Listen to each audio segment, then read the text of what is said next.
최근 끔찍한 데이트 폭력 사건이 잇따르며 사회적으로 큰 충격을 주었습니다. 데이트 폭력 범죄가 증가하고 있지만 정작 가해자 처벌과 피해자 보호 법안은 허술해 체계적인 대응책을 마련해야 한다는 목소리가 높은데요. 오늘 시사톡톡에서는 목숨을 위협하는 데이트 폭력의 실태를 살펴보고 악순환을 끊기 위해 어떤 대응책이 필요한지 논의하는 시간을 마련했습니다. 먼저 오늘 나와주신 두 분 패널 소개하겠습니다. 송경인 대구 여성의 전화 대표 모셨습니다. 어서 오십시오. 네, 안녕하세요. 강수영 민변 대구지부 변호사 모셨습니다. 어서 오십시오. 안녕하십니까? 네. 최근에도 심심찮게 저희들이 잊을만 하면 굉장히 놀라운 데이트 폭력 사건들이 발생을 하는데요. 최근에도 또 비슷한 사건이 발생을 했습니다. 이런 사건들이 발생할 때마다 사회적으로 굉장히 큰 충격을 주고 있는데요. 감금도 있고 성폭행, 심지어 살인으로까지 이어지고 있지 않습니까? 데이트 폭력이라고 하면 이제는 대부분 익숙하기도 하지만 송 대표님께서 데이트 폭력을 어떻게 정의할 수 있는지 먼저 말씀을 좀 주시겠습니까? 네, 말씀하신 대로 지금은 이제 시민들도 많이 알고 계시긴 한데 사실 우리 사회에서 처음 데이트 폭력 얘기한 것은 2006년에 한국 여성의 전화에서 상담 통계를 분석하는 가운데 혼인 관계가 아닌 사이에서 발생하는 이 이제 폭력이 너무 많고 이 상담 사례가 많아서 데이트 폭력이라고 이제 명명하면서부터 이제 알려지기 시작한 폭력이기도 합니다. 데이트 폭력은 데이트 관계에서 발생하는 언어적 신체적, 정서적, 성적, 경제적 이런 모든 폭력을 말하는데요. 데이트 관계라 함은 우리가 단순히 연인 사이다라고 생각하기 쉬운데 이걸 좀 넓게 봐서 호감을 가지고 만나고 있는 관계나 뭐 넓게는 채팅이나 맞선 등에서 그 사귈 가능성을 가지고 만나는 사이도 저희가 이제 그 데이트 폭력 관계라고 이제 말씀드릴 수가 있습니다. 그런데 이제 데이트 폭력이라는 그 말 자체에서 이렇게 그 폭력의 심각성이 지금 잘 드러나지 않기 때문에 요 근래에는 데이트 폭력이라는 말보다는 교제 폭력, 교제 살인이라는 용어를 써야 된다 이런 움직임도 지금 많이 일어나고 있습니다. 네, 데이트란 말이 상당히 로맨틱하게 들려서 네. 오히려 폭력성을 중화시킬 위험이 있어서 그렇게 네. 말씀하시는군요. 지금 일반적으로 말하는 데이트 폭력에 대한 신고나 근거 건수가 해마다 계속 증가하고 있다고 하는데요. 이 통계치에 대해서 강 변호사님 잠깐 정리를 좀 해주시죠. 네. 어쨌든 이제 최근 경찰청 통계에 따르면은 데이트 폭력 신고 건수가 2017년에 14,000여 건, 2018년에 18,000여 건, 2019년에 19,000여 건. 이게 매년 한 1,000건씩 적어도 증가하는 추세가 있습니다. 뭐 뒤에서 제가 자세하게 말씀드리겠습니다만은 이게 신고가 되지 않은 건수가 훨씬 많기 네. 때문에 제가 보기에는 거의 10배수에 가까울 것 같고요. 실제 사건 수는. 네. 통계에 따라서 좀 차이가 있지만 특징적인 것은 피해자의 70%가량이 적어도 여성이다라는 기록이 있고요. 네. 그다음에 또 눈에 띄는 것은 가해자는 20대가 가장 많습니다. 네. 예, 젊을수록 가해자 수가 많은 경향을 띠고 있고 가장 주목해야 할 것은 재범률인데 네.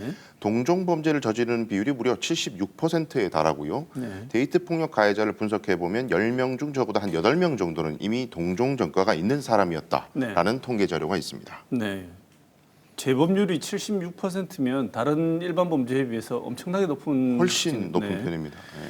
지금 송 대표님, 지금 대구의 케이스, 대구 여성의 전화에서 파악하고 있는 비슷한 네. 내용들도 있으실 텐데요. 대구 여성의 전화에서 상담하고 있는 건수 중에 데이트 폭력에 관한 비율이 어느 정도 되나요? 저희가 해마다 이제 데이트 폭력 관련해서는 이제 상담 건수는 계속 늘어나고 있는 추세고 작년에 봐서는 한 14% 정도가 데이트 폭력으로 상담을 한 케이스입니다. 그런데 이제 그 재범률이 많다고 지금 변호사님도 말씀해 주셨는데 그리고 20대 가해자가 많다고 하셨는데 사실 이제 저희가 데이트 폭력이라고 했을 때 10대, 20대, 30대를 생각하기 쉬운데 실제 저희가 2017년에 이렇게 실태조사했을 때도 그렇고 상담 사례도 보면 중장년층에서 일어나는 데이트 폭력도 또 되게 심각하고 또 잘 알려지지 않고 네. 피해를 얘기하는 것도 되게 힘들어서 말 못한 이런 사례도 되게 많이 있습니다. 그리고 최근에는 이제 상담 보면은 인번방 이후에 우리 사회가 디지털 성폭력에 대해서 이제 좀 경각심이 높아졌는데 데이트 폭력 관계에서도 이 디지털 성범죄 관련한 사례가 대단히 많이 지금 늘고 있는 추세이기도 합니다. 네, 그러면 건수 자체도 늘고 있고 20대 위주가 아니고 우리 같은 경우에는 40, 50대 중장년층의 비율도 여전히 상당 네. 부분을 차지하고 있다는 말씀이시네요. 네. 이 흔히 이걸 겪어보지 않은 분들은 쉽게 이 데이트 폭력이라는 상황, 그다음에 이게 강력한 범죄로 이어지는 것에 대해서 잘 이해를 못하시는 분들도 계시는데 조짐이란 게 참 있지 않겠습니까? 처음부터 뭐 살인이 일어나지는 않을 거고요. 점점 확대 발전되는 경향이 있을 텐데 먼저 어떤 조짐이 있으면 이런 조짐 이후에는 데이트 폭력의 심각한 양상으로 전개될 가능성이 있다. 이런 걸 알아볼 수 있는 혹시 뭐 인지할 수 있는 양상의 전개 과정이라는 걸 소개를 해주실 수 있나요, 대표님? 네, 이게 대단히 쉬우면서 되게 어려운 질문이라고 네. 생각을 하는데요. 사실 이제 데이트 폭력은 100% 아는 사람, 또 대단히 친밀한 관계에서 일어나는 폭력이기 때문에 네. 피해자 스스로도 폭력을 바로 인지하기가 대단히 어렵습니다. 네. 그래서 지금 저희 여성의 전화에서 하는 데이트 폭력 관련 캠페인이 당신의 느낌을 믿으세요. 해요. 네. 그래서 이상하다고 생각되는 순간 거기에 대해서 이 관계를 점검해봐야 되는 게 필요하고 저희가 데이트 폭력이 통제에서부터 시작된다 이렇게 이제 얘기를 합니다.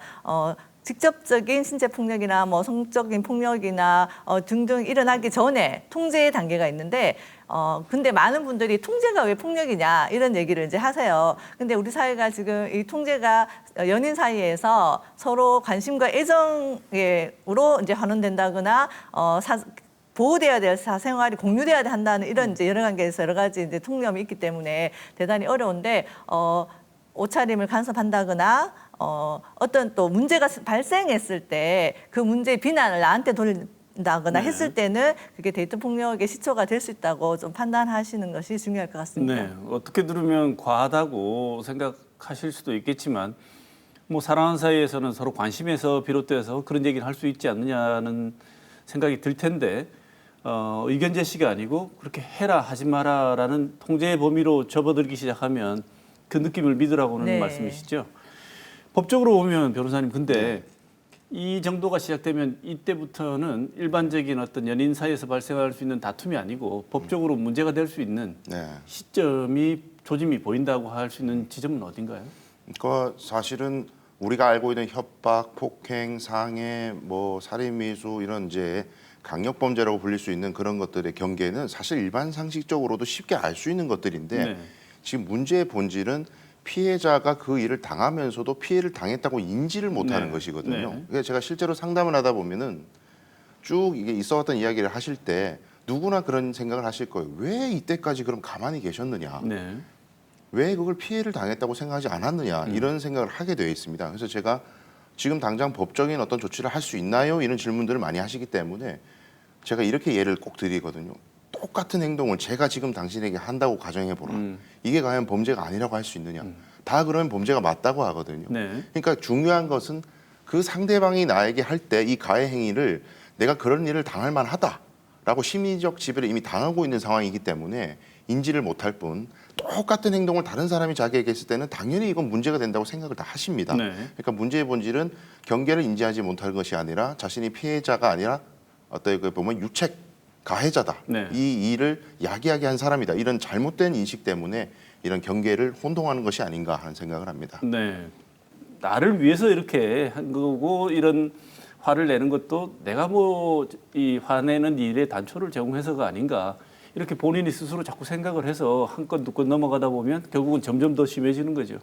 이런 것을 흔히 뭐 가스라이팅이라고도 하고 하는데 이 데이트 폭력의 전형적인 이 특징 같은 게 좀 있습니까?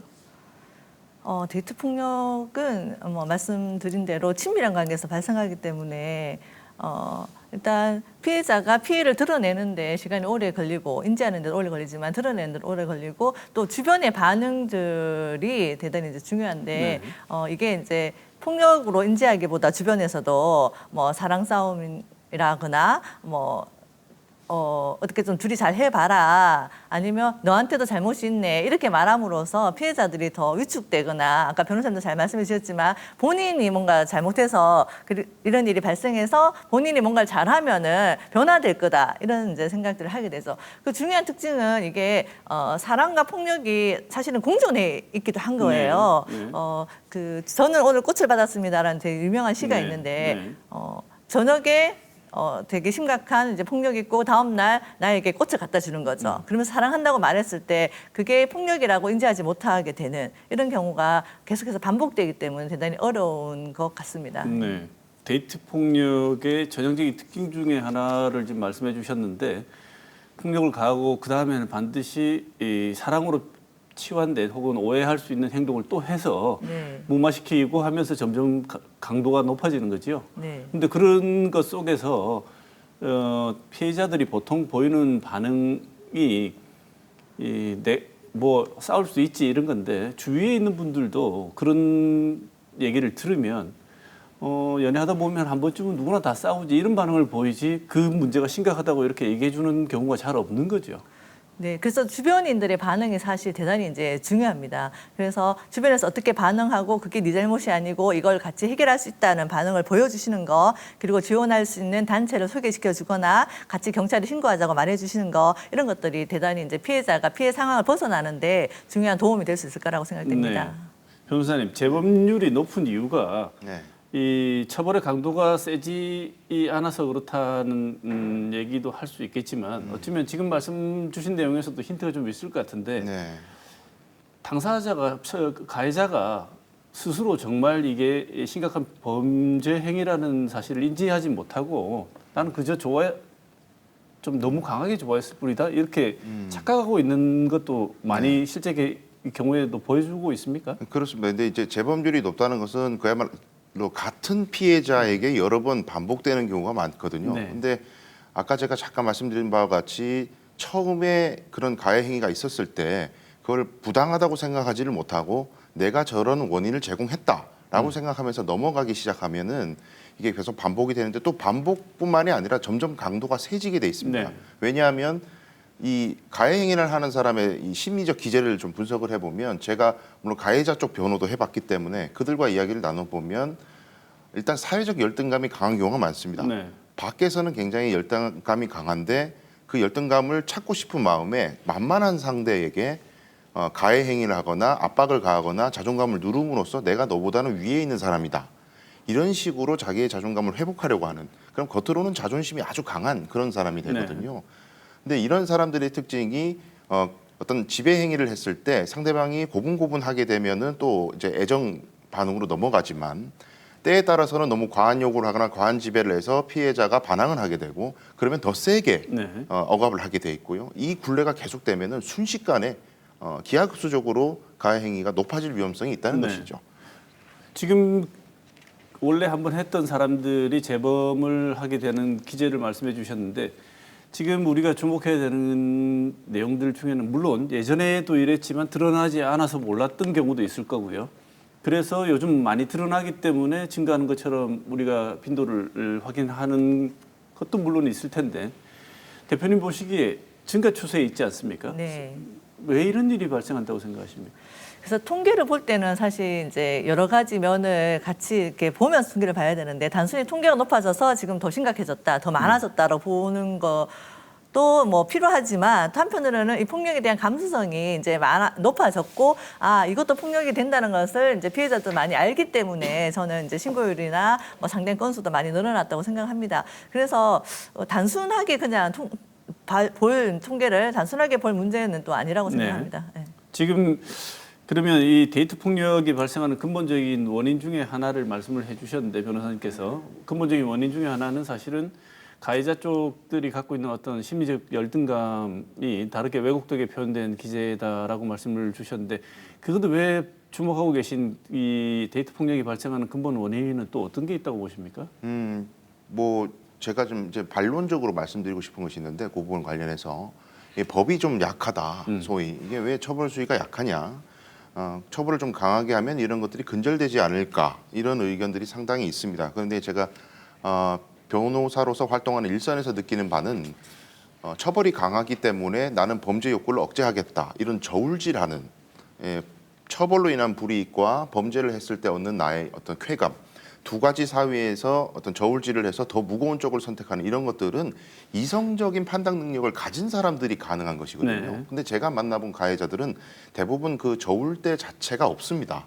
그런 프로세스가 없고 아무리 벌이 강하게 돼 있어도 걸리지 않으면 없는 일이라고 인식을 하고요. 그다음에 걸리지 않게 하기 위해서는 더 여성을 강하게 억압하면 협박을 하면 가족들에게 위해를 하면 결코 자신은 처벌되지 않을 것이다. 이렇게 하고 있기 때문에 아무리 법이 강력해져도 근원적 처방이 없이는 이 사람들의 심리 기제를 분석해 봤을 때 아동 학대라든지 가정 폭력이라든지 이런 지배적 성향을 가지는 범죄는 다 마찬가지입니다. 처벌과 자기의 범죄의 이익 이것들을 저울질할 수 없기 때문에 일반인의 어떤 상식과 이성적 판단을 할 수 있는 사람이라는 걸 전제로 해서 네. 벌만 무겁게 하면 이 범죄가 사라질 것이다 이렇게 판단하는 것은 조금 위험하다 이런 생각을 합니다. 네. 상당 부분 어떻게 보면 이 최근에 발생한 강력 데이트 범죄를 보면 이 범죄 가해자들이 굉장히 치밀하게 준비를 해서 당사자 이외에 가족들까지 살해하는 경우도 있고요. 그래서 보면 충동적으로 일시적인 화를 못 참아서 한 행동이 아니고 그 전체적인 어떤 복수 행위 자체에 자기의 그 쾌감을 느끼는 네. 그런 쪽으로 발달해 있는 사람들이라고 말씀하시는 거죠. 그렇습니다. 이런 사람들은 강한 처벌해도 네. 예를 들면 징역형이 강해도 네. 그 이후에 반복된다는 것입니까? 그렇습니다. 그리고 실제로 그 이제 처벌이 돼서 교도소에 수감이 되더라도 반성을 하는 것이 아니라 이렇게 만든 사람이 바로 피해자다. 책임을 전가하는 경향을 가지기 때문에 나와서 또 이렇게 추적을 하고 주소를 막 알아내고 이런 경향이 상당히 강합니다. 그래서 제가 보기에는 결국에는 이제 전조 증상이 있을 때 아까 잠깐 전조 증상 말씀해 주셨는데 그 단계에서 뭔가 조치가 취해져야만이 이게 해결이 될 수가 있지 일이 벌어지고 나서 사후적으로 어떤 처벌을 강하게 한다는 것은 그야말로 요정 처방에 그치는 것이고요. 네. 전조 증상 조금만 제가 소개드리고 싶은 게 있어가지고 네. 말씀드리고 싶은데 대전 서부경찰서에서 2018년도에 체크리스트라는 걸 발표를 했습니다. 네. 참고가 될 만할 것 같아서 말씀드리는데 첫째는 나를 믿을 수 없다고 부당하게 비난한다. 둘째는 누구와 있는지 감시하고 확인한다. 셋째는 휴대전화와 문자 내역을 수시로 체크한다. 4번 연락이 닿지 않으면 화를 낸다. 5번 폭력 성향을 내면서 이 모든 일이 당신 때문이라고 비난한다. 그다음에 여섯째는 옷이나 헤어스타일에 지나치게 자기 취향을 강요한다. 일곱째는 원하지 않는 스킨십을 계속 요구한다. 여덟 번째가 제가 보기엔 가장 핵심적인 건데 네. 헤어지자고 하면 자살하겠다고 위협한다. 네. 제가 봤을 때는 이 정도 이 말은 거의 반드시 손절해야 하는 소위 네. 그런 어떤 핵심 전조가 아닌가 싶습니다. 네. 저는 우리 사회가 사실은 이게 가능하기 때문에 이런 일이 계속 벌어진다고 이제 봅니다. 그건 또 뭐냐면은 사실은 이렇게 연인 관계나 데이트 관계가 개인적인 일이라고 사람들이 생각하기 쉬운데 사실은 이게 되게 사회적인 이제 일이라는 거예요. 왜냐하면 이제 이 개인이 사회를 떠나서 살 수 없고 우리 사회 인식이나 통념이 그대로 이제 반영되기 때문인 거죠. 그래서 그러면 이제 우리 사회가 어떤 사회인지를 봤을 때 우리는 그 성에 따라서 역할이 구분되어져 있고 사실 그리고 그 역할이 규범화되어 있는 사회인 거죠. 그래서 그 규범이 지키지 않았을 때 이제 폭력이 이제 발생하게 되는데 그래서 보통 이제 어떤 일이 발생했을 때 남자가 그러니까 상대가 화낼만 하네. 그 정도는 네가 좀 잘하지. 뭐 이런 이제 비난이나 그리고 아이고 여자가 애교가 없어가지고 좀 더 살갑게 굴지 뭐 이런 일들에서부터 이게 근본적으로 이제 그 힘의 차이가 생기기 때문에 이런 데이트 폭력이 계속해서 발생된다는 그런 생각이 들어서 대단히 이제 이게 아까 처음에 시작할 때 이 폭력 피해자들이 70% 이상이 이제 여성들이라고 이제 얘기를 네. 하셨는데 그래서 저희는 현장에서 이게 젠더에 기반한 여성에 대한 폭력이라는 얘기를 이제 합니다. 그거는 이제 성평등하고 이런 이제 성인지 감수성이 높아질수록 이런 폭력 또한 이제 없는 쪽으로 이제 갈 수 있다고 이제 생각하기 때문에 그 부분이 대단히 이제 우리 사회가 함께 고민해야 될 중요한 부분이라는 생각이 듭니다. 근본적으로 여성과 성적인 어떤 평등함을 바라보는 시선 자체가 사회적으로 성숙이 안 되면 네, 이런 데이트 폭력이 배양될 수 있는 근본적인 토양이 된다 이런 말씀이시죠? 네, 그렇습니다. 그런데 저는 솔직히 변호사님이 아까 말씀하셨을 때 피해자가 70%라고 해서 좀 놀랐습니다. 더 될 줄 알았거든요. 여성 피해자가. 근데 70%고 남성 피해자가 30% 정도로 집계된다는 거는 이게 드러나지 않아서 지금 비율이 오히려 이 실제를 반영하지 못하고 있는 건 아닌가. 또 30%의 남성 피해자들은 어떤 경우인가를 나중에 좀 한번 들어보고 싶습니다. 처음부터 끊어내면 변호사님 말씀하신 대로 끊어내면 전개 과정을 막을 수 있는데 처음에 전조 증상을 용인했을 때 점점 증폭되고 확대 발전하지 않습니까? 그 단계를 혹시 소개를 좀 해주실 수 있나요? 그게 어떻게 뭐 이런 단계를 거친다라고 또 말하기가 쉽지 않은 부분이 있는데 일단은 저희가 데이트 폭력은 나타나는 행위보다 그 관계를 주목해서 봐야 된다는 이제 얘기를 합니다. 그래서 이 피해자들이 그 관계 속에서 그 관계를 유지하고 지키려고 하는 거 그리고 그 관계가 본인만 있는 게 아니고 사실은 주변 여러 사람들과 관계도 있기 때문에 피해자가 이 관계를 지켜야 된다고 생각하거나 어떤 이제 그 사람과 애정 간의 관계에서 고민하고 이런 단계에서부터 이렇게 폭력이 발생했을 때 끊어내기가 쉽지 않고 그런 가운데 가해자를 의존하게 된다거나 그렇게 해서 오히려 더 심하게 고립되어지는 그런 단계들도 또 거치게 되고 그런 가운데 폭력은 더 심화되거나 강해지는 그런 현상들을 지금 나타내고 있다고 봅니다. 지금 아까 변호사님 말씀하셨을 때 이 데이트 폭력이라는 게 처음부터 아주 강력한 폭력적인 행위로 오면 금방 끊어내겠죠. 그렇습니다. 그런데 그렇지 않고 시작을 하니까 네. 이것은 자기도 모르는 사이에 자꾸 이렇게 확대되는 거를 피해자가 용인하는 분은 없겠죠. 자기도 모르는 사이에 어떻게 보면 그냥 놔두고 있는 거 아니겠습니까? 무감각해지시는 거죠. 그리고 네. 심지어 아까 대표님 말씀하셨지만 내 탓이야라고 자책하게 되는 순간 또 길을 열어주게 되고 그렇습니다. 이런 악순환이 되면 옆에 사람들이 아까 굉장히 중요하다고 말씀을 주셨는데 정작 신고를 잘 안 해요. 네. 그 이유는 방금 우리가 지금 얘기 나누고 있는 이런 원인들 때문에 그럴까요? 네, 그렇습니다. 그리고 신고뿐만 아니라 이제 주변 사람들이 도와가지고 변호사 사무실을 찾아와서 상담을 어렵게 네. 그것도 마음 먹는데 몇 달이 걸리거든요. 네네. 오셔서 제가 변호사로서 애걸복걸을 해도 안 하십니다. 그 정도로 심리적 지배 상태가 아주 견고하거든요. 근데 제가 그 분석을 좀 해보면 처음에 가벼운 가해 행위를 했을 때는 당연히 사람인지라 반발심이 있죠. 왜 나에게 이런 행동을 하느냐고 맞받아치게 돼 있는데 그때 집중적으로 심리적 지배를 가하는 거죠. 이거 다 너 탓이다. 네가 행동을 잘못하니까 내가 이렇게 하는 건 아니냐. 잘만 하면 나는 사랑을 줄 것이고 못하면 난 때릴 거다. 소위. 이제 이런 일이 되면은 조금 지나면 이게 무기력해져요. 여성이. 네. 그러니까 무기력해질 수밖에 없는 게 이 굴레에서 벗어날 수 없고 반항해봤자 달라지는 게 없다. 내가 잘하면 사랑이 오고 못하면 맞는다. 이런 상황에서는 그런 가해 행위가 왔을 때도 반발하는 것이 아니라 내가 잘해야지. 이쪽으로 심리가 빠지게 되는 네. 거죠. 그래서 이런 것들이 이제 학습된 무기력으로 이제 가게 되는데 여기서 결국 쭉 지나다 아까 말씀드렸다시피 가해 행위가 더 세지기 때문에 어느 순간에는 임계점을 넘어가게 됩니다. 심각한 몸에 상해를 입는다든지 병원에 가야 될 만한 어떤 심각한 범죄가 일어나면은 그때는 또 폭발을 하게 돼요. 응축된 분노가 네. 여성이. 근데 폭발하게 됐을 때는 갑자기 또 잘해줍니다. 굉장히 붙잡으려고 노력을 하고 사랑한다고 하고 혹은 아까 말씀드렸듯이 뭐 자살한다고 위협도 하고 너 없으면 죽을 수밖에 없다 이런 식으로 매달리면 다시 마음이 또 약해져서 아까 처음으로 또 돌아가는 거예요.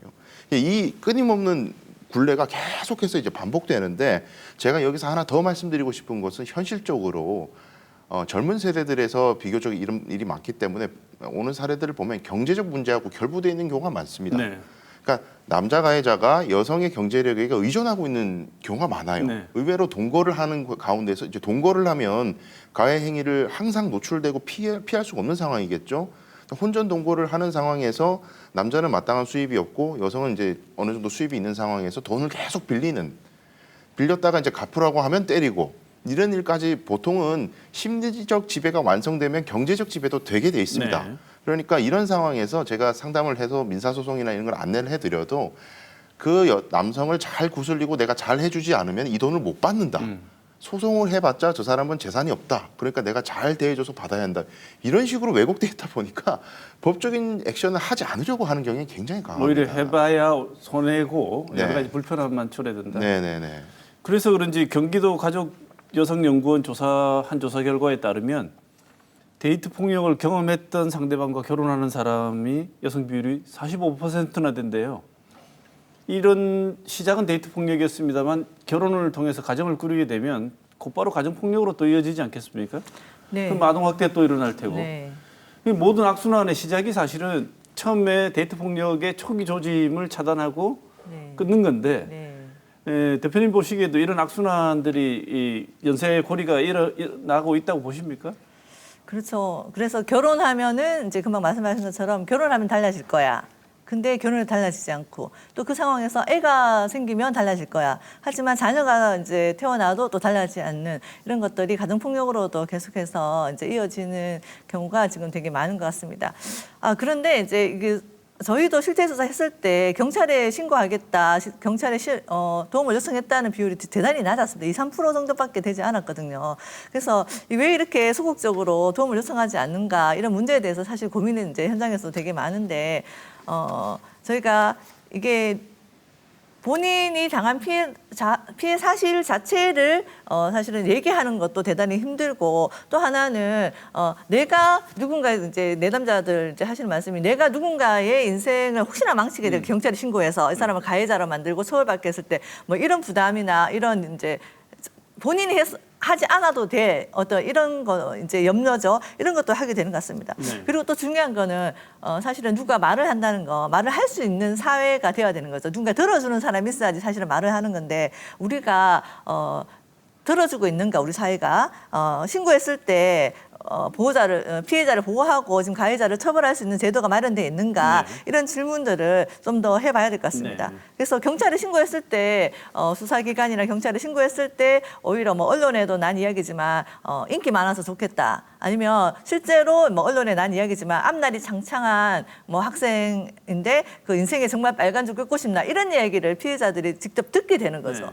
그랬을 때 과연 이제 그 신고를 더 못하게 되는 그런 경우가 계속해서 또 반복되고 있는 것 같습니다. 네, 계속 말씀 주시지만 전체적인 우리 사회의 성적 평등에 대한 그다음 폭력에 대한 민감도가 떨어져서 주변에 얘기를 해봐야 신고하고 문제 제기하는 사람이 별스럽게 너 왜 그러냐 누구나 있을 수 있는 일인데라고 문제를 제기하는 한 누가 나서서 신고를 하겠느냐 이런 말씀이신데 그럼 처벌관이 지금 대응책에 대해서 우리가 얘기를 한번 나눠볼 때가 된 것 같습니다.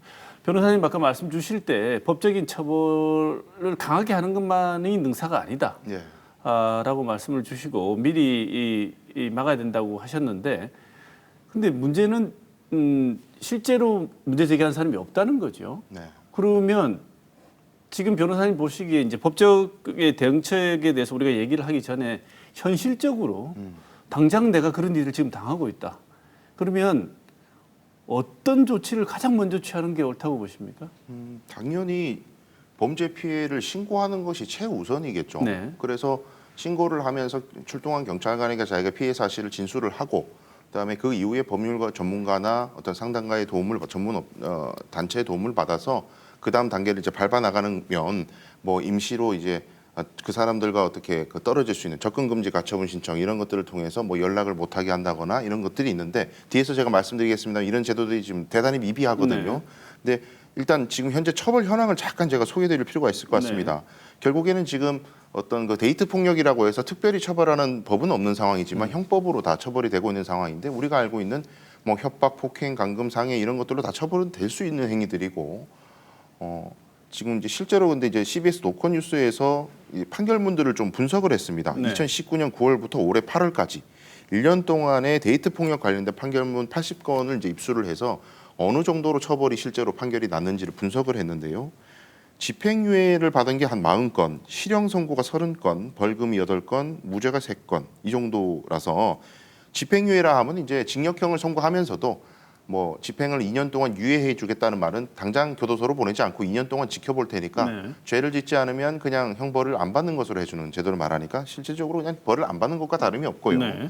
그러니까 80건 중에 실형받는 건수가 31건밖에 되지 않고 집행유예가 대다수를 차지했다는 것이거든요. 근데 이것은 일반 국민들의 상식에 봤을 때는 잠재적인 범죄자, 그러니까 심각한 범죄자로 가는 노선에 있는 사람들이니까 단순히 지나가다가 뭐 식당에서 시비가 붙어서 한 대 때리고 이런 거하고는 차원을 달리하는 네.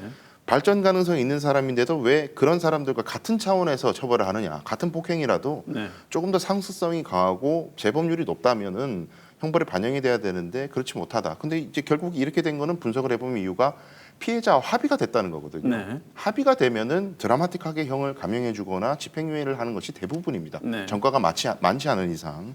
그러니까 법원 입장에서 다른 일반 폭력 사건과 데이트 폭력 사건을 비슷하게 그냥 처리하고 있다. 이런 비판은 받을 수가 있겠죠. 네. 지금 보면은 변호사님 말씀 들으면 범죄 신고가 먼저라고 말씀을 하시는데 범죄 신고를 해도 법은 아주 멀리 있고 공권력도 멀리 있고 가해자는 바로 옆에 있단 말이죠.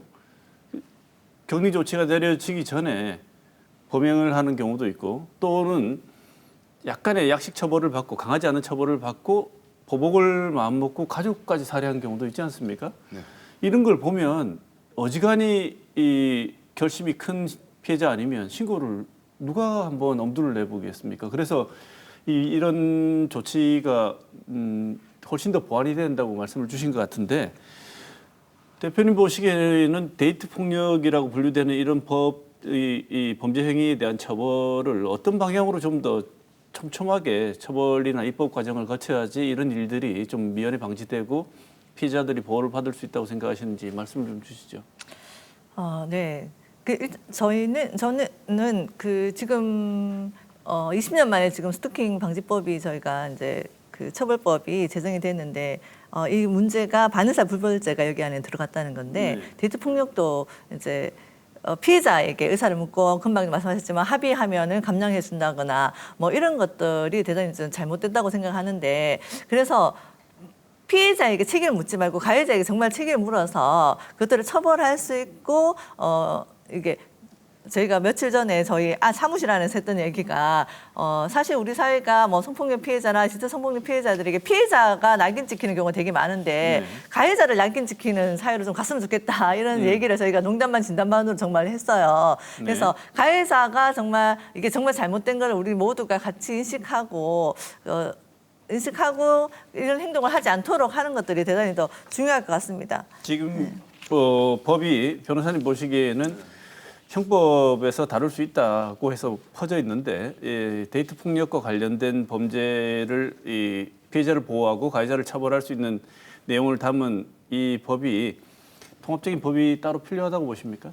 저는 이제 조건에 따라서 다르다고 생각하는데 단순히 데이트 폭력 범죄를 더 가중 처벌하는 수준으로만 특별법을 만든다 그러면 그거는 전혀 동의할 수가 없습니다. 네. 그거는 하등이 실익이 없는 것이고 네. 사실은 형법에 규정되어 있는 것만으로도 굉장히 중한 형벌을 줄 수 있는 행동이들이거든요. 네. 근데 법원이 판결을 할 때 그 양형에서 너무 소극적으로 판결을 하기 때문에 처벌에 문제가 생기는 것이지 가중 주황을 만들어야만 지금 엄하게 처벌할 수 있는 상황은 아니다. 그렇기 때문에 그것만을 위해서 특별법을 만든다는 것은 그야말로 여론을 잠재우기 위한 땜질 처방밖에 안 되는 것이고요. 근본적으로 제가 보기에 특별법을 만들려면 반드시 들어가야 되는 요소들이 몇 가지 있다고 봅니다. 제 의견을 소개를 좀 드리면 일단은 범죄 피해를 당했을 때 어쨌든 내가 범죄를 당했다는 것은 피해자가 소명을 해야 합니다. 맞았다는 뭐 욕을 들었다 이런 것들을 증명해내지 못하고 주장만 한다면은 결국 처벌이 되지 않겠죠. 네. 근데 이런 어떤 증명에서 상당히 부담감을 느낄 수밖에 없습니다. 이런 범죄 특성상. 그렇기 때문에 데이트 폭력에 한해서는 그런 소명의 정도를 좀 덜어주는 혹은 가해자의 가해 행위를 추정해주는 이런 식으로 입증의 부담을 덜어주는 조항이 있을 것.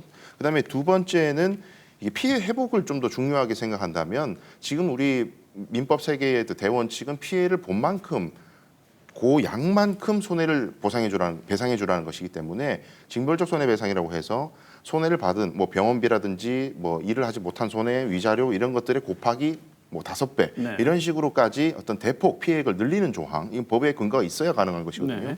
그다음에 세 번째는 외국의 입법례가 많이 있습니다만은 데이트 폭력이 한 번이라도 발생했을 때 이 사람의 과거 범죄 전력을 조회해주는 시스템, 제도 이런 것들이 당연히 마련이 돼야 됐고 그다음에 네 번째 제가 정말 중요하다고 생각하는데 실제로 범행이 일어났을 때 분리해야만 하거든요. 근데 네. 임시로 이렇게 분리할 수 있는 법적 근거나 분리했을 때 이 여성이나 피해자를 잠시 유치할 수 있는 그런 시설이 없습니다. 네. 지금 전혀 없는 가정폭력 같은 경우에는 그래도 임시분리 제도나 이런 것들이 지금 마련이 되어 있는데 데이트 폭력은 왜 없냐면 아니 헤어지면 되잖아. 네. 이런 인식을 자꾸 갖고 있기 때문에 분리를 못하는 거죠. 근데 제가 아까 말씀드렸다시피 혼전동거 이런 사안에서는 여성의 집에서 남성이 거주하고 있는 상황이기 때문에 비밀번호도 알고 침입할 수 있는 가능성은 얼마든지 있거든요. 네. 분리하지 않으면 전혀 실익이 없다. 신고한 뒤에 사건을 처리하는 데는 수개월이 소요되기 때문에 아무런 실익이 없기 때문에 반드시 있어야 될 것 같고 마지막은 이제 접근 금지 가처분이나 이런 식으로 이제 뭐 한 번 접근할 때마다 얼마, 뭐 집에 한번 두드릴 때마다 얼마, 전화 한 번 할 때마다 얼마 이런 식으로 돈을 배상하도록 지금 돼 있어요. 민법의 세계에서는. 네. 지금 특별한 제도가 이거밖에 없거든요. 근데 가해 행위를 하는 사람들은 돈 이거 무시하고 그냥 계속 연락하고 쳐들어가는 경우가 많기 때문에 네. 이것 자체로 보호명 뭐 어떤 임시 분리를 어기는 것 자체로 처벌하는 조항 이런 것들이 반드시 신설돼야 실익이 있을 것으로 네. 보입니다. 데이트 폭력 피해자들이 지금 당장 그런 피해를 당했을 때 구체적으로 지금 경찰 신고한다거나 이랬을 때 주변에 알렸을 때 도움을 주시고 계신 구체적인 사례 같은 게 있으면 좀 알려주시면 좋겠어요. 정말 그러니까 그 안전을 저희가 제일 먼저 확인을 합니다. 사실은 피해자가 지금 안전한 상황인지를 확인하고 필요하면 분리해서 이제 쉼터에 입소하도록 저희가 도와주고 있습니다. 그리고 그 케이스에 따라 다르지만 경찰에 신고해서 사건을 진행할 수 있도록 이제 도와주는 거. 또 저희가 하고 있고요. 또 하나는 이제 병원 진료나 뭐 이런 것들, 이제 정신과 진료나 아니면 상담을 통해서 좀 힘을 가질 수 있게 도와주거나 이런 이제 여러 가지 지원들을 지금 하고 있습니다. 네. 요즘 안전 이별이란 말이 나오고 있을 정도로 그렇죠. 이별하려면 큰 맘 먹어야 된답니다. 잘못 이별했다가는 그런 이런 데이트 폭력 상황으로 변할 수 있기 때문에 말이죠. 만약에 폭력적이나 헤어진다고 나 죽어버릴 거야. 자살을 하겠다고 말을 제일 많이 한다고 했었는데 그런 위협적이거나 작은 폭력을 동반한 조짐이 나타나게 되면 제일 먼저 해야 되는 대처 방식이 어떤 게 있을까요? 네, 뭐 제가 항상 뭐 방송 때마다 뭐 이렇게 상담 때마다 늘 드리는 말씀이 있는데 증거 수집이거든요. 그러니까 하늘이 알고 땅이 알고 그 사람이 알고 내가 알아도 판사님이 모르면 이건 없는 사실이 되기 때문에 네. 증거 없으면 아무 의미가 없다. 그래서 문자 메시지 뭐 이런 것들 상시 캡처를 해놓고 뭐 전화 녹음도 상시해놓고 심한 분들은 동거하는 원룸에 CCTV를 몰래 설치하는 사례들도 있었어요. 네. 물론 법적으로 약간의 문제가 있을 수는 있지만 상시적으로 폭행이나 가해 행위에 노출돼 있는 사람이라면 그 정도 행위는 정당방위 내지는 정당 행위로 평가될 수 있거든요. 네. 그래서 증거 수집을 하지 않으시면 적어도 이제 장기간 동안 증거 수집을 하지 않으시면 얼마든지 역공을 당할 수 있기 때문에 예를 들어서 몸에 상처가 있다고 해도 그 상처를 내가 소위 말해서 참 억울한 이야기지만 넘어져서 생긴 상처인지 그 사람이 때려서 난 상처인지 이거를 상대방이 부인을 하게 되면 굉장히 곤란해지거든요. 그러니까 증거 수집을 반드시 하시고 상담소나 변호사 사무실에 가실 때는 제가 팁을 좀 드리고 싶은데 그동안 있었던 일을 말씀으로 쭉 풀어내시려고 하면 반드시 막히게 되어 있습니다. 왜냐하면 너무 응축된 감정이 뒤섞여 있기 때문에 말문이 턱 막힌다고 표현을 하시거든요. 네. 그러다 보면 두서가 없고 자기도 자기가 헷갈려서 혼자 조용한 곳에서 반드시 이때까지 있었던 일들을 역사적 시간 순으로 정리하실 필요가 있습니다. 이거는 스스로의 기억을 위해서도 권유드리고 나중에 법적인 액션을 위해서도 그런 연대기가 있는 상황에서 증거들을 수집하고 대응책을 마련해 나가는 것이 중요하기 때문에 그걸 정리를 하셔서 조력을 받으시면 훨씬 더 수월하게 도움을 네. 받으실 수 있습니다. 지금 접근 금지 신청을 하게 되면 경찰에서 신청받고 금지를 명하는 데까지 어느 정도 걸리죠? 그러니까 접근 금지 가처분은 사실 이제 법원의 네. 민사 소송 절차와 같이 이렇게 법원에 소재기를 하는 형태가 되고 보통 통상적으로 뭐 빠르면 보름, 늦으면 한 달 정도, 그 정도 시간이 소요되고요. 네. 이제 보통 우리 부부 관계에 있는 그 가정 폭력 같은 경우에 임시 보호 조치나 이런 것들을 할 수가 있는데 이거는 경찰에 조치를 하면 경찰이 법원으로 뭐 검사로 이렇게 청구를 해서 결국 피해자 보호 명령, 임시 보호 뭐 이런 것들이 이제 나오고 이건 상당히 신속합니다. 비교적 네. 그래도 한 열흘 내외 정도 제가 해보면 그런데 요 제도가 지금 데이트 폭력에는 적용이 안 된다는 것이죠. 지금 단체에서 이렇게 임시로 이렇게 보호해 줄 수 있는 방법도 저희가 없나요? 단체로 보호해 줄 수 있는 방법 아까 말씀드린 것처럼 이제 쉼터에 이제 입소하셔서 보호받을 수 있는 그런 방법들이 있습니다. 그 방법이 현실적으로 가장 단시간 내에 네. 피할 수 있는 방법이군요. 네. 그런데 이제 또 이것 또한 이제 피해자들이 본인의 삶의 터전을 본인이 이렇게 바꾸시는 거여서 사실 쉬운 거는 아니에요. 직장 문제도 있고 뭐 여러 가지 문제가 있기 때문에. 네. 그래서 뭐 저는 어쨌든 아까 말씀드린 것처럼 당신의 느낌을 믿으세요라고 말씀드렸는데 그 순간 뭔가 이상하다고 생각하는 순간부터 사실은 이렇게 증거 수집이 어렵기 때문에 메모를 한다거나 일기를 써놓는다거나 이렇게 해서 날짜와 장소나 이런 것도 조금 메모해 놓는 게 대단히 중요하고 주변인들한테 얘기했을 때 반응이 그러하지만 그래도 주변인한테 얘기해 놓으면 나중에 뭐 사건을 했을 때 증인이나 증거로 이렇게 좀 제출할 수 있기 때문에 그런 부분도 좀 해놓는 게 대단히 중요하실 것 같습니다. 네. 자, 더 들을 말씀들은 많지만 오늘 말씀 중에 못다 하신 말씀이나 당부하고 싶으신 말씀 있으면 제가 1분씩 드리겠습니다. 마지막 마무리 발언해 주시죠. 먼저 송경인 대구 여성의 전화 대표께 1분 드리겠습니다. 네, 사실 여성 폭력은 보이지도 않고 사실은 저는 우리 사회에서 인정하는 폭력이 아닌가 이런 생각이 듭니다. 그래서 이것들이 계속 지속되고 있다는 생각도 드는데요. 그래서 살릴 수 있는 여성들을 좀 살리는 사회가 되었으면 좋겠고, 가해자에 대한 처벌을 저희도 이제 강력하게 요구하기도 하는데, 가해자에 대한 처벌 못지않게 피해자를 어떻게 보호하고 우리가 지지해서 일상으로 돌아올 수 있게 하는지, 여기에 대한 더 많은 고민과 보완 제도 이런 것들이 마련되었으면 좋겠습니다. 네, 장수영 변호사님.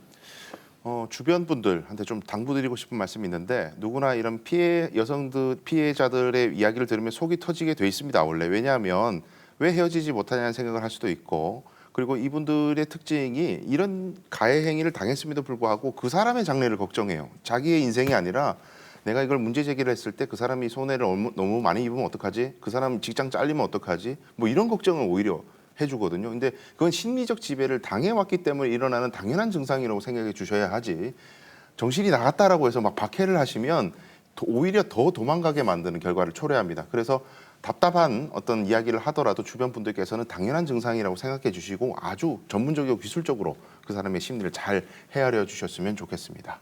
네. 세상에 그 어떤 이유로도 맞아도 되는 사람은 없습니다.